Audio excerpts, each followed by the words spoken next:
Dobar dan ispred firme MRG Export Import iz Beograda.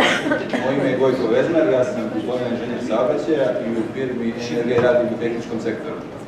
Za početak prezentacije naše firme obratit će vam se generalni direktor, gospodin Milan Drugović.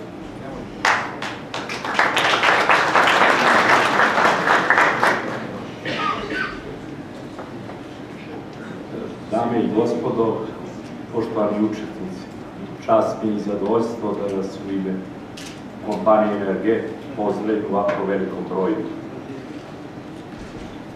Posebnu čast mi pripalo je da profesor Lipovac, koji je jedan izuzetan ekspert, omogućuje firmi MRG da bude generalni sponzor. Sponzorstvo je i obaveza, a i čast. Ja ću vam ukratko predstaviti firmu MRG Beograd. Ja inače živim i radim 26 godina u Austriji i dolazim iz jedne zemlje gdje je saobraćaj složen i dobro organizovan. Naša kompanija je osnovana 5. aprila 1992. Možda će se iznenaditi odakle se mi nalazimo baš u saobraćaju, jer ovo je jedina oblast u kojoj se nismo okušali. Spletom okolnosti, pošto kompanija se bavi vrednosnom hartijom, novčanicom, dokumentom, što je moj osnovni program, mi smo 2 dana zadnja proveli u Centralnoj banci Ministarstva unutrašnjih poslova, gde je jedan Švajcarac ugledni rekao pozdravi učesnike saobraćaja i kaže im da od njih mnogo zavisi. Sa naše strane, on je pre 10 godina nešto uradio i nama je trebalo 8 da to razumemo. Saobraćaj je složen i zahteva kompletnog čoveka. Ja sam dosta ovde naučio od profesora eminentnih i smatraju da su entuzijasti. Realnost je, znači, vi u jednoj zemlji možete doneti zakone, možete doneti sjajne propise, ali ljudi da se probude, da svi shvate da treba nešto da urade, to je već problem. Ovde imamo i saobraćajce, i policajce, i građane, i profesore. Ja ću vam otkriti jednu malu tajnu. Imate i 2 raskrstice koje stoje u velikom gradu Beogradu. Ovde ne znam da li ima lokalna uprava grada Beograda, saobraćajni inženjeri iz Beograda ili gradski sekretarijat. Znači, Beograd je veliki grad i mi kao entuzijasti iz drugih sektora smo posejali jednu raskrsticu koja je ostala neprimećena. Samo u početku se svi slikali i rekli ovo je strašno, raskrtica još stoji. Novca ima u svetu, evo ja pozivam ovde sve lokalne uprave koje su da se obrate našoj kompaniji. Mi ćemo obezbediti sredstva jer ovde zakoni postoje, samo oni moraju u svojim mestima da urade ono što je malo pre rekao profesor Vujanić i kolege iz Nemačke. Posebno profesori daju ozbiljnu poruku da je mnogo majka vas jedno donese na svet, a vi živite i dovoljno u jednom neopreznom trenutku da nestanete. I to onda, kaže, košta zajednicu. Posebno će biti zadovoljstvo da đak profesora Lipovca vam pokaže 2 prezentacije. Mi smo iz oblasti saobraćaja odabrali nam 2 modela. Jedan dolazi iz Ištrovog dela i tu je moj kolega iz Integre koji je došao iz grada, kako se grad zove tačno? Taljeti. I ja posebno Vitaliju želim da se zahvalim kompaniji Integra S i jedan veliki aplauz za njega, zato što je došao, što je 5000 km odavde, a moji prijatelji iz Australije su vas pozdravili, oni su rekli, Reflex je lider u identifikaciji saobraćaja i njihova najveći centar u Americi. Kaže ova raskrica, Milune, nemoj da brineš, ona će biti 5 godina, ne tražimo pare, samo treba da bude u funkciji. Hvala vam i želim vam uspešan rad danas.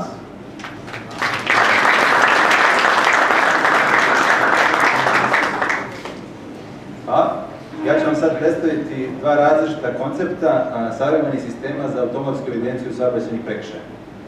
Prvo ću vam predstaviti sistem koji proizvodi australijska kompanija Reflex, čiji smo mi distributeri u regionu. Saobraćajne nezgode se spravo nazivaju epidemijom savremenog sveta i vama je važno poznat podatak da u godišnjem svetu preko 1.200.000 ljudi gine u saobraćajnim nezgodama, a preko 50 miliona biva lakše ili teže povređeno. I čak neka predviđanja Svetske zdravstvene organizacije govore da bi do 2020. godine saobraćajne nezgode mogli postati treći uzročnik smrti u svijetu prema broju izgubljenih godina života. Ovdje imate prikazan jedan od pokazatelja bezbednosti saobraćaja u Srbiji. Vidite da se dnevno u Srbiji desi 185 saobraćajnih nezgoda, povredi se 60 osoba, a svakog dana nama na mreži puta i ulica u drumskom saobraćaju ginu 2 do 3 osobe. Šta je to što je najčešće uzročnik smrti u saobraćaju? U 30 do 50% slučajeva je prekomerna i neprilagođena brzina. I to nije statistika koja važi samo u Srbiji, već isto u Evropi i u svijetu. Nakon toga idu ovi drugi faktori, pri čemu naravno treba napomenuti da su ovi faktori često i međusobno prepleteni. Na ovom grafiku pokazana je zavisnost smrtnosti pešaka pri sidarnoj brzini automobila. Kao što vidite, koliko voz udari pešaka pri brzinom 30 km/h, u oko 6 do 8% slučajeva pešak gine. Ukoliko ga udari pri brzini od 50 km/h, u oko 65% slučajeva gine pešak. Ukoliko ga udari pri brzini 60 km/h, u preko 95% slučajeva pešak gine. Zašto vam pokazujem baš ovaj grafik? On vam pokazuje koliko male razlike u brzini znatno povećavaju smrtnost u saobraćajnim nezgodama i s druge strane koliko je važno ako je negdje ograničenje 50 ili ako je to zona 30, da se onda to ograničenje zaista i poštuje. Saobraćajne nezgode se da bome mogu spriječiti. Čuli smo iz uvodnih ulaganja od 3 zemlje koje su vodeće po pitanju bezbednosti saobraćaja, Velika Britanija, Švedska i Holandija. Ja ću vam dati još jedan zanimljiv podatak. Zemlje koje su među najnižima po bezbednosti saobraćaja u svijetu, Pakistan i Uganda, godišnju bezbednost saobraćaja po glavi stanovnika izdvajaju svega 0,05 do 0,07 dolara. A ove 3 vodeće zemlje od 40 do 50 dolara po glavi stanovnika godišnje izdvajaju bezbednost saobraćaja. Dakle, mnogostruko više. Šta je to što primenjuju ove zemlje koje imaju tako dobre rezultate? Primenjuju takozvani koncept TRIE. TRIE je skraćenica od engleskih reči inženjering, što znači projektovanje takvog saobraćajnog okruženja, takvih puteva i ulica da one budu što bezbednije i naravno konstantan rad na unapređenju bezbednosti vozila. Drugo je od education, edukacija, obrazovanje, kampanje, uticaj na svest, ne samo vozača i drugih učesnika u saobraćaju, već i donosioca odluka na lokalnom i državnom nivou o značaju ulaganja u bezbednost saobraćaja. I treći je od enforcement, što znači prisila ili sankcionisanje. Svaki proces koji se odvija po nekim pravilima mora da ima svoj podsistem kontrole, a takav je i saobraćaj. Dakle, mora da ima svoj podsistem kontrole i podsistem sankcionisanja onih koji se tih pravila ne pridržavaju. Kakav bi to bio idealan sistem kontrole? Prije svega onaj koji nema dnevne smene i godišnje odmore, dakle da radi 24 časa dnevno, 7 dana u nedelju. Drugo, da je što više automatizovan proces od trenutka evidencije prekršaja do trenutka procesuiranja prekršaja. I treće, možda i najvažnije, jeste da je maksimalno objektivan, da potpuno isključimo uticaj subjektivnog ljudskog faktora. I upravo takve sisteme ja vam danas predstavljam. Na ovoj slici imate prikazan sistem instaliran u Beogradu na raskrsnici ulica Stari Novaka i Cvićija. To je kad se od Pravnog fakulteta spuštate ka Kali Pionir. Pre svega, ovi sistemi mogu da se aktiviraju na različite načine, dakle da aktiviraju prekršaje. S radarskim sistemima, dakle da ima radar, ili sistema detekcije u kolovozu. U kolovozu mogu da budu induktivne petlje i mogu da budu oni piezo elementi koji reaguju na pritisak. Konkretno u Beogradu, dakle ovaj sistem se sastoji od jednog stuba sa kućištem. U kućištu se nalazi fotokamera visoke rezolucije 11 megapiksela, videokamera, jedinica za obradu signala sa senzora i nalazi se jedan industrijski računar koji sve to uvezuje jedan sistem. Drugi deo sistema je stup sa blicem, dakle sa dodatno osvjetljenje u uslovima smanjene vidljivosti i noćnim uslovima. I treći element sistema su senzori u kolovozu. Konkretno u Beogradu instalirane su induktivne petlje. Mi smo ovdje pokrili traku pravo i desno i traku pravo, a inače ovaj jedan sistem može da pokriva do 6 saobraćajnih traka. Petlje se instaliraju tako što se jedna instalira pre zaustavljanja i jedna nakon zaustavljanja linije. Brzina se dobija praktično tako što se rastojanje među petlji koje je fiksno podeli sa vremenom za koje vozilo da signal na prvoj i na drugoj petlji, dakle put kroz vreme. A crveno svetlo je kada vozilo prelazi za autonomnu liniju, pri čemu sistem ima sve vreme signal sa semafora, elektronski, u 2 decimale sekunde kako je signalno stanje. Šta je to što sistem pravi kao zapis kada dođe do prekršaja? Ovdje imate prikazan slučaj prekoračenja brzine. Prave se 2 fotografije visoke rezolucije, automatski se izdvaja jedna fotografija sa tablicom i sistem automatski učitava registarski broj tablice. Kao integralni deo fotografije idu i odgovarajući tekstualni podaci, broj slike, šifra lokacije, prilaz raskrsnici, koja je saobraćajna traka, koji je smer, ograničenje koje je na samoj lokaciji, brzina koja je izmerena i naravno tačan datum i tačno vreme i GPS koordinate koliko je potrebno. Ovi isti podaci idu i posebno kao u metafajlu. I drugo što sistem pravi jeste i video zapis samog prekršaja u trajanju od 12 sekundi. Na taj način što pravi 6 sekundi pre trenutka prekršaja i 6 sekundi posle trenutka prekršaja. Ovdje imate video snimač. Tek sad prolazi vozilo koje je zabeleženo za prekoračenje brzine. Dakle, kao što vidite, 12 sekundi snimka je više nego dovoljno da se cijel prekršaj snimi. Šta se dešava za slučaj prolaska kroz crveno svetlo?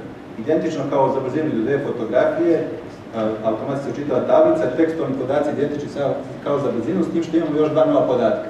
Prvi je kako je signalno stanje, dakle u ovom slučaju crveno, i drugo je vreme od početka crvenog svetla do trenutka kada se desio prekršaj. I naravno 12 sekundi video zapis. Pali se crveno i veliki kap prolazi kroz raskrsnicu na crveno svetlo. Dakle, kao što vidite, 12 sekundi je više nego dovoljno da se cijel prekršaj kvalitetno snimi. Što se tiče kućišta koji se smještaju sistemi, postoji jednostavnije i složenije rješenja, naravno. U Beogradu mi smo instalirali ovo najsavremenije rješenje. Njegove glavne karakteristike su da je ova platforma na kojoj se nalazi ceo sistem, dakle i kamere i računar, pokretna po vertikali, tako da je vrlo jednostavno pristupanje sistemu, vršenje korekcija i preuzimanje podataka ukoliko je to potrebno. Drugo kućište izrađeno od čeličnog lima, ima antikorozivnu garanciju na 15 godina, otporno je na vandalska oštećenja štanglama, kamenjem i tome slično. A ovo staklo iza kojeg se nalaze foto i video kamera otporno je na metke kalibra od 9 mm. Zahvaljujući fotografijama visoke rezolucije može se bez problema zoomirati tablica, a u zemljama u kojima je takva zakonska regulativa i sami učesnici u saobraćaju. Isto to naravno imamo s tim uslovima. To su bili dakle stacionarni sistemi koji se instaliraju na raskrsnici. Sada ću samo ukratko da vam kažem šta još od sistema postoji. Dakle, postoje sistemi koji se montiraju u vozila i praktično im se daje mobilnost. Montiranjem u vozilima oni su slični sistemi kao štitne raskrsnice, samo što se postavljaju u vozila i moguće ih je po određenom rasporedu raspoređivati na kritične lokacije po gradu. Pod varijanta toga je i sistemi montiranja na prikolicama, dakle identično kao ovi što idu u vozila, samo što je razlika sa prikolicom što ona u sebi ima generator, pa može mnogo duže da ostane na tim lokacijama. Još jedna od interesantnih mogućnosti primjene ovih sistema je formiranje zone bezbednosti oko škola. Prva glavna karakteristika jeste da je moguće adaptibilna kontrola brzine, konkretno ako se radi o brzini, tako da se podesi da u vreme kada traju školske aktivnosti se ograničenje brzine svede na 30, a u vreme kada đaci nisu u školi ili kada je raspust da se vrati na 50, time se poboljša točno saobraćaj. S druge strane, evidentni su problemi dosta škola u našem regionu, da se škole nalaze na prometnim saobraćajnicama kroz naselja i nije moguće vršiti upravljanje brzinama na pomoću prirodnih usporivača brzine kao što su ležeći policajci. Ovi sistemi upravo su prava rješenja za takve lokacije. I sad ću samo ukratko proći šta je još u ponudi, dakle detekcija težine vozila u pokretu, kontrola naplatne putarine, kontrola ravnog kretanja na žutim trakama, kontrola zadržavanja na putnim prelazima, detekcija vozila koje zagađuju okolinu. OEC tehnologiju sam već objasnio, to je automatsko očitavanje tablice, ali šta je još interesantna mogućnost nje prinošenja? Mogućnost uvezivanja sistema u sistema od tačke do tačke. Dakle, zakon ovaj koji je usvojen krajem 2009. predvideo je mogućnost sankcionisanja prekoračenja srednje brzine. Praktično, na ulaznu tačku neke lokacije instalira se jedan sistem koji meri i trenutnu brzinu, dakle, sankcioniše trenutnu brzinu. Na izlaznoj tački se postavi isti takav sistem, na ulaznoj tački očitava tablicu, kad tu istu tablicu prepozna na izlaznoj tački, od jednostavno podeli rastojanje među te dve tačke sa vremenom za koje je vozilo prošlo to rastojanje i dobije da li je ono kršilo srednju brzinu. Naravno, sad može da se postavi pitanje, pa vozilo može tu negdje da se parkira sa strane pa da nastavi. Ali upravo se deonice biraju tako da takva stanja nisu interesantna, a i poslije se javno pitanje koliko će takvi biti. Jedan od prvih mjesta u svijetu na kojim su instalirani ovakvi sistemi jeste čuveni Hume autoput koji povezuje Melbourne i Sydney, dakle najveća australijska grada, gde je ogroman protočnost saobraćaja. Oni su tamo postavili na 5 deonica različitih dužina, 5, 10, 7, pa i do 25 km. I na tim deonicama, na primjer na toj deonici od 25 km, oni imaju ulivno izgledne rampe, ali ti koji se ulivaju i izlivaju, koji nemoguće ih sankcionisati srednjom brzinom, njih je svega do 20%, 30% i oni nisu interesantni. Glavnina je onih 80% ili 70% koji idu celim putem. Sva cilj tehnologija je to ono što sam vam pričao o 6 sekundi pre i 6 sekundi posle prekršaja. Ali šta je još jedan benefit ove tehnologije? Upravo do saobraćajne nezgode na raskrsnicama dolaze vrlo često kao posljedica nekog prekršaja, gubitak kontrole nad vozilom zbog povećane brzine ili prolazak na crveno svetlo. A praktično ovim dobijate i snimljenu saobraćajnu nezgodu. Ovdje imate snimak saobraćajne nezgode iz države Ohio koja je snimljen kamerom ovog proizvođača. I pošto imate 12 sekundi snimka, praktično mogu se vršiti frame po frame analizu. Zašto smo baš odabrali ovaj snimak? Zato što postoji čitav niz nekih interesantnih okolnosti koje su se doznale kada je izvršen uviđaj saobraćajne nezgode i isto. Pre svega vidite, znači vozilo je prošlo kroz crveno svetlo i izazvalo saobraćajnu nezgodu. Sa leve strane ste vjerojatno primetili pešaka kojeg je ovo vozilo pokupilo. Prvo interesantna okolnost da je pešak preživeo ovu stravičnu nezgodu, zato što vidite ovdje u trenutku kada je došlo do bočnog udara, napravljeno udubljenje sa boka vozila i pešak se upravo u trenutku pada vozila preko njega našao u tom udubljenju. Druga interesantna okolnost, vozilo koje je prošlo kroz crveno svetlo i izazvalo saobraćajnu nezgodu je Ganz novo vozilo koje je upravo bilo izašlo iz salona da se proba. A sam pešak je čovjek koji je to jutro bio pušten iz pritvora, pošto je večer pre toga bio zadržan na težnju od alkohola.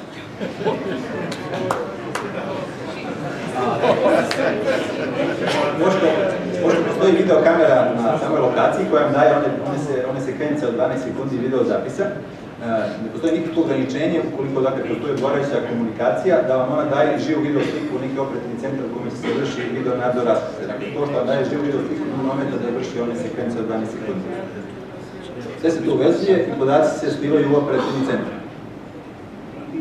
Naravno, pored snimanja prekršaja i video nadzora, ovaj sistem daje i brojanje saobraćaja po saobraćajnim trakama. Ovdje je jedna od varijanti mogućih podataka koje možete dobiti, dakle za isti period dana, na različitim lokacijama u gradu, saobraćajno opterećenje, da jasno možete vidjeti u koje vreme, na kojim lokacijama se javljaju pikovi. Software sam ima web-baziran pristup, vrlo jednostavan za korišćenje i još jedan benefit toga što mu se može pristupati sa udaljenog mesta.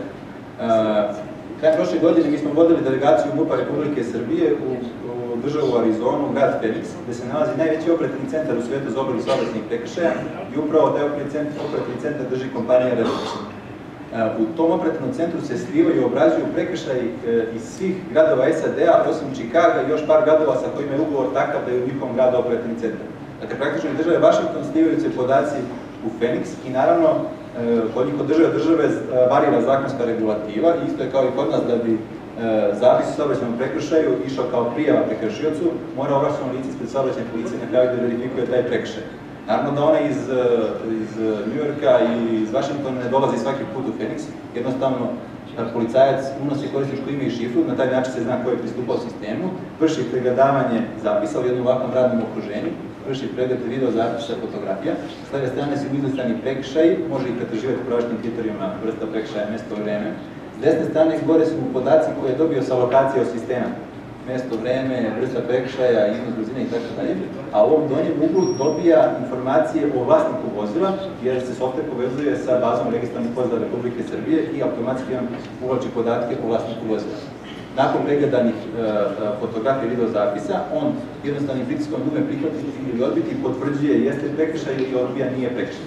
Dakle, ovo je prva tačka u kojoj se javlja ljudski faktor. Da bi se sprečila bilo kakva mogućnost malverzacije, svi oni prekršaji koje on odbije da ne zadovoljavaju uslove, jedan od njih se ne briše, već se svi trajno čuvaju na severu ili se podesno se čuje recimo 10 godina, tako da je u svakom trenutku moguće izvršiti reviziju rada policajca i reviziju samih prekršaja. Također može se propisati da on ima obavezu nedeljno da šalje određen izveštaj koliko je pregledao, koliko je procesirao, koliko je odbio i da daje obrazloženje zašto su ti prekršaji odbijeni.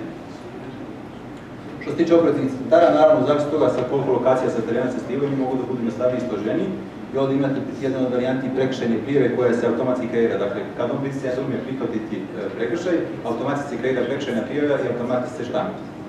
Dve fotografije, uštana tablica i ovdje je mogućnost da prekršilac dobije web adresu sa korisničkim imenom i šifrom gdje on može da se uloguje i da pregleda svoj prekršaj. Dakle, cilj je toga da on jasno vidi da je snimljen, da je prošao kroz crveno svetlo, da bi se sprečilo odugovlačenje po sudovima. Reference proizvođača, rekao sam u Americi velik broj gradova pokriven, ogromni operativni centri. U Australiji, njihovoj matičnoj državi, Južna Afrika, Bliski istok, Tajvan, Južna Amerika. Što se tiče Evrope, imaju velike državne ugovore na nivou Republike sa Velikom Britanijom i Irskoj, a ugovora na nivou lokalnih samouprava sa Poljskom, Španijom i Grčkom i naravno skoro u Srbiji i Bosni i Hercegovini. Ovo su neki projekti koji su mi radili u regionu, dakle pomenuta je ona raskrsnica Stari Novaka i Cvicive, urađene su još 3 projekta za grad Beograd, također za grad Užice 3 projekta, za Banja Luci, u Banja Luci je instalirana identičan sistem kao što je u Beogradu, urađeni su 5 projekata za zone bezbednosti oko škola, međuvremeno urađeni projekat za opštinu građana. Šta su glavne prednosti ovog sistema odnosno na druge proizvođače? Pre svega, video snimanje samog prekršaja i kvalitetnih dokaznih materijala. U svetskoj praksi ovih proizvođača, on je jedan od vodećih u svetu, ne postoji zabeležen slučaj da je na sudu oboren dokazni materijal ovog proizvođača. Samim tim veći broj izdatih kazni, objektivnost u radu videli smo, dakle, maksimalno je sprečen utjecaj ljudskog faktora. Sljedeći je mogućnost video nadzora, dobijate brojanje saobraćaja. Zatim, ključ u ruke. Dakle, mi ne nudimo samo prodaju opreme, već kompletne rešenja po sistemu ključ u ruke. Od izrade idejnih projekata, izvođačkih projekata, pa sve do instalacije sistema i mogućnosti da mi formiramo ovaj operativni centar i radimo prvi nivo obrade prekršaja. Naravno, sertifikovan kvalitet i ono što je važno, sistem posjeduje timsko odobrenje od Direkcije za mere i dragocene metale Republike Srbije, kao i također iste institucije u Bosni i Hercegovini, dakle kao merni instrument da je validan na sudu. Šta se dobija instalacijom ovakvog sistema? Dakle, prije svega dobija se drastično smanjenje broja ovih prekršaja koji se kontrolišu, a kao posljedica toga i drastično smanjenje broja saobraćajnih nezgoda. Samim tim i svih posljedica saobraćajnih nezgoda, broja poginulih, povređenih i materijalnih šteta. Pri čemu kad se kaže materijalne štete, ne misli se samo na štete na voznim objektima oko puta. Evo, čuli smo izlaganje profesora iz Zagreba, koliko su veliki troškovi saobraćajnih nezgoda koji se javljaju kao kasnija posljedica saobraćajnih nezgoda. Prošle godine je objavljeno jedno istraživanje Ekonomskog instituta Banja Luka, na tom istraživanju radio je uvažen profesor Libovac, koje je pokazalo da oni su dali istraživanje troškova saobraćajnih nezgoda u Republici Srpskoj. Utvrđeno je da su godišnji troškovi saobraćajnih nezgoda Republike Srpske najmanje 2% bruto društvenog proizvoda Republike Srpske. Evo, čuli smo da je slična situacija i u evropskim državama. Dakle, to su enormni troškovi za društvo koji se vrlo često previđaju. Smanjenje objektivnog rizika od zaustavljanja, dakle, to je sada poređenje sa klasičnim načinom kontrole, dakle, kad izađe patrola saobraćajne policije, oni imaju problem gde mogu da bezbedno zaustave vozilo koje kontrolišu. Ovaj sistem nema potrebe da zaustavlja vozilo, jednostavno kontroliše svako vozilo koje prolazi. Zatim 100% sprečivca rizičnog kažnjavanja, dakle, neće biti sankcionisan i zabeležen samo onda kada je tamo neko ispred saobraćajne policije, već upravo svaki put kada načini prekršaj. Unapređenje ukupnog ponašanja u saobraćaju, to je naravno efekat kad sistem zaživi, kad se vidi da funkcioniše, psihološki delovima vozača da ne čine prekršaj. Uvijek imate one koji i dalje čine prekršaje i to je praksa koja je pokazala svuda u svijetu da to padne do nekih 20% i nikad ne pada ispod toga. Dakle, uvijek imate onušene glave koji dalje čine prekršaje, oni će svaki put biti zabeleženi, platiti će kaznu i samim tim će se omogućiti da oni koji se ponašaju nebezbedno financiraju bezbedno saobraćaj. I dobar cost-benefit odnos, to je ono upravo što sam pokazao, dakle, ogromne troškove rešava. Kako do cilja? Kako do realizacije ovakvog jednog projekta u lokalnoj samoupravi? Prvi korak je odluka lokalne samouprave u saradnji sa saobraćajnom policijom i relevantnim ljudima koji se bave bezbednošću saobraćaja na lokalu o njihovim kritičnim tačkama u gradu, lokacijama, raskrsnicama, deonicama i kakvu vrstu sistema žele da instaliraju, šta žele da sankcionišu i kontrolišu. Sljedeći je da se provodi infrastruktura na tim lokacijama, sistem mora da ima energetsko napajanje, dakle dovod struje, što uglavnom ima svuda. I što se tiče same mreže, dakle prenos podataka, pošto on ima u sebi ljudski računar, dakle bilo kakva mogućnost povezivanja mreža kakav postoji, sistem može da radi, a u svakom slučaju on u sebi ima i hard disk i skladišti te iste podatke na hard disku, tako da ukoliko u tom trenutku ili je ta lokacija negde van grada da je nerazumno razvlačiti neku optičku mrežu ili drugu komunikaciju, ti podaci se mogu, dakle, ovlašćenom licu s pomoću šifre pristupa i preuzima te podatke na hard disk ili na laptop. Način finansiranja, dakle, mi smo kao kompanija otvoreni za sve varijante, klasična kupovina, iznajmljivanje sistema, kupovina sistema na leasing i kupovina sistema po principu javno-privatnog partnerstva. Kad 2011. godine u našoj zemlji, to vjerojatno znate, usvojen je zakon o javno-privatnom partnerstvu koji upravo omogućava da se ovakvi projekti koji su od javnog značaja realizuju po principu javno-privatnog partnerstva, gdje praktično mi investiramo opremu, mi radimo održavanje, brinemo se godišnjoj kalibraciji i deli se prihod od naplaćenih kazni. Zakonski okvir, to je to, izrada projekta, nama bitna dokumentacija, testiranje, puštanje i dalje održavanje sistema. Za kraj sam ostavio podatke sa onog te sistema u Beogradu. Što se tiče protoka vozila, one dve saobraćajne trake dnevno prođe oko 10.000 vozila. Za period od 2 godine sistem je zabeležio preko 65.000 prekršaja, od čega preko 4.000 prolaska kroz crveno svetlo i više od 61.000 prekoračenja brzine. U prosjeku to je 90 prekršaja dnevno. Kad se ovo pomnoži, sad dakle gledamo samo novčane kazne, minimalna novčana kazna za prolazak kroz crveno svetlo je 15.000 dinara, minimalna novčana kazna za prekoračenje brzine na naseljenom mjestu je 3.000 dinara. Ako pomnožimo sa tim minimalnim iznosima, vidimo da sistem za 2 godine prihoduje preko 2 miliona eura prihoda. Dakle, što znači da se on za vrlo kratko vreme, ova investicija se višestruko isplaćuje. I ovo je sada šema na osnovu zakona o bezbednosti saobraćaja, kako ide ta distribucija, to je vama poznato 70-30. To je bio jedan koncept pristupa. Sada ću vam predstaviti drugi koncept, to je firma IntegriS, ruski proizvođač. Oni su jednodvojičnih ruskih firmi u oblasti video nadzora i video nadzora grada, objekata i tako dalje, a razvili su i sistem za video nadzor i kontrolu saobraćajnih prekršaja. Ovaj koncept se razlikuje prethodno kod tome što ovi sistemi ruski funkcionišu na principu video kamera, IP kamera i na principu softverske analize video snimaka. Oni praktično daju nadzor u realnom vremenu, visoka rezolucija snimanja, automatsko prepoznavanje registarske oznake svih vozila koje prolaze, dakle sa mogućnošću da vam alarmira ako je neko vozilo od interesa prošlo ukradeno ili s kojim je napravljen neki prekršaj ili naknadna pretraga u bazi podataka. Automatska detekcija saobraćajnih prekršaja, vidjet ćemo kasnije kojih, snimanje saobraćajnog toka, dakle brojanje saobraćaja za svaki saobraćaj u zraku posebno, proračun brzine kretanja vozila i proračun brzine nekog toka, 3D planovi navigacije, dakle i povezivanje sistema od tačke do tačke.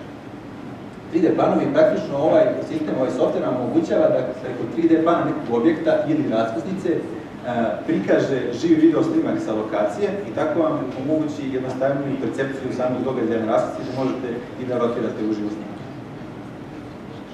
Što se tiče sistema na raskrsnici, dakle kao što vidite, što se tiče prekršaja koje on registruje analizom video snimka, to je vožnja u suprotnom smeru, prolazak kroz crveno svetlo, neovlašćeno zaustavljanje ili parkiranje na kolovozu ili nekim drugim površinama, zaustavljanje ili stajanje na pešačkom prelazu za vreme crvenog svetla, vožnja ili prelaz preko pune linije ili preko duple pune linije i vožnja bez uključenih svetala. Isti sistem je moguće postaviti i na pešačkim prelazima, na semaforisanim pešačkim prelazima i iste vrste prekršaja beleži i sankcioniše. Kako on to radi? On to radi na principu virtualnih zona koje se podese u softveru, koji se vreme vodi sistem. To ovdje što vidite, virtualna zona pešačkog prelaza, virtualna zona razmaka između zaustavljene linije i raskrsnice, virtualna zona raskrsnice, virtualna zona svake saobraćajne trake, virtualna zona nekog područja u kojoj je zabranjen ulazak, zona linija, a kao ono što pravi kao zapis o samom prekršaju, sistem u postojećoj konfiguraciji pravi 2 fotografije, pri čemu nije nikakav problem da se podesi, znači u zavisnosti od zahtjeva korisnika, i pravi video snimak. Slično kao refleks ima pred snimanje, znači snima pre i posle trenutka prekršaja, u zavisnosti od toga koliko mu se zada u sekundu. Detektuje dakle vožnju bez uključenih svetala, u suprotnom smeru, dozvoljeno zaustavljanje i tako dalje. I ono što je zanimljivo, vidite za slučaj crvenog svetla, čak sistem ima u sebi dakle, naslikan plan tempiranja raskrsnice i tačno vam označava u kom trenutku se vozilo našlo u prvoj fotografiji i u kom trenutku se to vozilo koje se prati u drugoj fotografiji. I uvezivanje ovih sistema u sisteme od tačke do tačke, dakle za kontrolu srednje brzine, slično je kao prethodno, dakle fiksno je rastojanje, izmeri se vrijeme za koje je vozilo prešlo i dobije se da li na toj lokaciji prešlo srednju brzinu. Ovo je softver u kome se mogu vršiti različita pregledavanja. Također docivanje dnevnih statistika o saobraćajnim prekršajima, dakle registrovano, procesuirano, prihvaćeno i tako dalje. Također, pošto meri protok saobraćaja i daje procjenu srednje brzine vozila, on daje različite statistike. Ovdje imate mesečni dijagram, vidite po danima je dato, ovo gore je prikazano saobraćajno opterećenje, a ovdje je srednja brzina vozila. I tačno vidite gdje se javljaju vikendi, imate ovaj padar. Ovdje imate za dnevni dijagram, tu su po satima razvrstani i vidite noć i dan i srednja brzina. A što se tiče dijagrama u realnom vremenu, on zapravo daje u intervalima oko 5 minuta. Različita zaštitska oprema i ovdje imate fotografije, dakle, u različitim uslovima, dnevnim, noćnim, kiša, sneg. Tako da, kvalitetno, čak i najveći saobraćajni gužvi prati tablicu vozila i evidentira svako vozilo. Ja vam se zahvaljujem na pažnji i pozivam vas da budete naši gosti na koktelu. Jel će koktel biti ovdje ili? Kako ste dogovorili sa nama? Dole na terasi. Znači, pozivam vas sve da dođete dole na koktel na terasi kod onog stola za akreditaciju s desne strane. Zahvaljujem.